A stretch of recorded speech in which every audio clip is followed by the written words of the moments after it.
Ticket না পেয়ে হতাশ মনোরঞ্জন ব্যাপারে দীর্ঘ পোস্ট করেছেন। তিনি লিখেছেন, যা হওয়ার তাই হয়েছে। পথে ঘাটে পথপত্রিকায় যে খবর ছড়িয়েছিল সেটাই সত্যি প্রমাণিত হয়েছে। গত বিধানসভায় বলাগড় কেন্দ্র থেকে জয়ী হয়েছিলেন মনোরঞ্জন ব্যাপারে। তিনি জানিয়েছেন, টিকিট পাবেন না তা আন্দাজ করেছিলেন বলে আগাম প্রস্তুতিও নিয়ে রেখেছিলেন। তাই এই সংবাদে তিনি খুব একটা আশ্চর্য হননি। টিকিট না পেয়ে রাজনীতি ছাড়ার ঘোষণা করেছেন চুঁচুড়ার অসিত মজুমদার।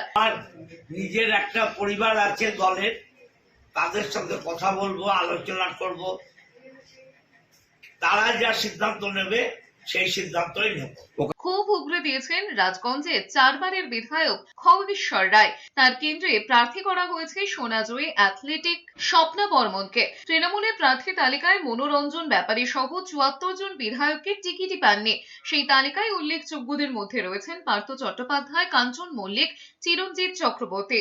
তালিকায় নেই সদ্য প্রয়াত মুকুল রায়ের ছেলে শুভাংশু রায়, মনোজ তিওয়ারি, মালদার সাবিত্রী মিত্র, কৃষ্ণেন্দু নারায়ণ চৌধুরী, রত্না দে নাগ, ডাক্তার সুদীপ্ত রায়, তপন দাশগুপ্ত, জ্যোৎস্না মান্ডি, অসিত মজুমদার, তাজমুল হোসেন, মানিক ভট্টাচার্য, জীবন কৃষ্ণ সাহা, পরেশ পাল, স্বর্ণকমল সাহা, বিকাশ রায়চৌধুরী, বিবেক গুপ্তর মতো নামও।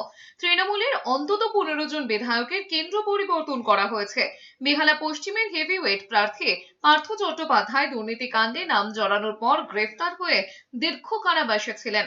সম্প্রতি জামিনে মুক্তি পেয়ে বেহালা পশ্চিমের মানুষের সঙ্গে জনসংযোগ বাড়ানোর চেষ্টা করেছিলেন, কিন্তু তারপরেও বেহালা পশ্চিমে তাকে টিকিট না দিয়ে বেহালা পূর্ব রত্না চট্টোপাধ্যায়কে পার্থ চট্টোপাধ্যায়ের কেন্দ্রে প্রার্থী করা হয়েছে।